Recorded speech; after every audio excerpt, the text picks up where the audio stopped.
I'm Brian Forbes, and this is Invention. Tonight I'd like to start the show with a question that a blogger wrote on the Invention forum. R. Goldberg86 asks, Brian, I've always been interested in technology. How did you get your start on invention?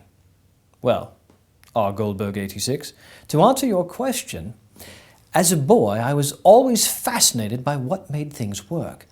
Growing up in Grayshot, Hampshire, my uncle Augie, who was an engineer, would bring over all of his old issues of popular mechanics, and I would spend hours poring over these. And then at night I would lie in bed and wonder, what could I invent that might someday change the world? Funny, even as a child I seemed to understand that we as humans are shaped by the technology of our time.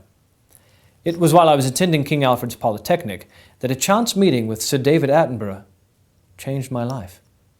He looked me in the eye, placed his hand on my shoulder warmly and said, "Boy, science is the thing in life that makes life worth living, and if you share my enthusiasm, then you must share this with the world." Well, these words, these powerful words, sent me headlong into this, my career in technological journalism.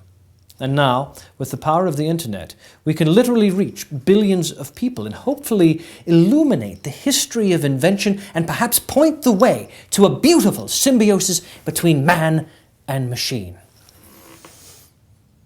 So, Sir Reginald, tell us about your giant electric hairless toupee. Well, Brian, I think this sort of falls under the umbrella of the happy accident. Does it? God, what happened? Well, I fell into one of those, I think they call them bins. And when I came to, I had the beginnings of one of these in my head already. You know, so I went right home and made one. The electric toupee was conceived in only a few hours. Amazing. Well, I think the first thing you won't notice about the giant electric hairless toupee is my bald spot.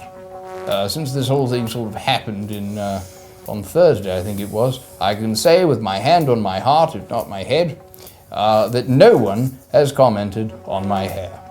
Well, Sir Reginald, the toupee has been around for quite some time. Why would you make one now that is electric? Interesting.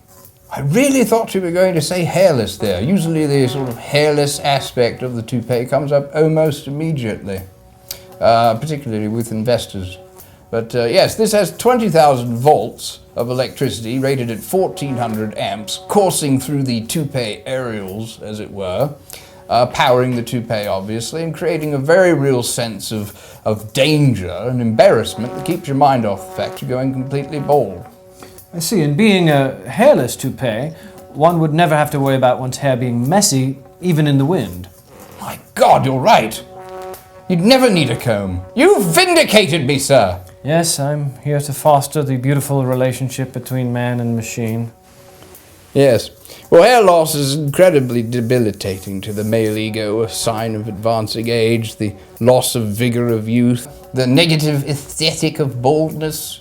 Finally, the giant electric hairless toupee makes all this a bunch of nonsense. Is that so? In what way? Well, I mean, look at it. You can do almost anything with complete ease. Move silently through crowds like a ninja. Can do social gatherings with confidence. The ladies, I'm sure that'll be a factor for you one day. And swimming and showering. Swimming and showering? Oh, yes. Well, you have to do it rather quickly. It does unleash a rather lethal jolt quite a bit. But, you know, your hair loss will be the last thing on your mind, as indeed if you do that, this will probably be the last thing on your mind as well. So what is the difference between this electric toupee and a hat? If this were a hat, sir, I would have called it a hat. You don't call a toupee a furry yarmulke. Well, because a traditional toupee is faux hair designed to camouflage a balding head. As is this. Touché. Toupee. Indeed. So what has been the public's reaction to your electric toupee? Well, I think shock at first, you know, depending on your proximity to my body. But I think that any man or woman, if you have tits, would look over at me and say, now there's a man with a head for power. I want to go over and talk to him as soon as someone says it's safe. Well, certainly this device is not for those who are afraid to stand out in a crowd. No. And the added benefit, of course, is, well, the ozone created by all this giant electric head electricity closes up the ozone bald patch, ironically, at the North Pole. Well, that's actually true. Where Santa lives. Santa. Oh, yes. Feel free to post any comments or email me with questions. I'm afraid that's all we have time for on Invention. I do enjoy answering your questions. Thank you, and good... Oh, that was the last bee. That was it. Good night. Finally got him. Ah! I'm gonna need new batteries. I'll show you where you can put them, Brian. D size. The big one. You don't have to take them out. Taking them out's the really nasty part.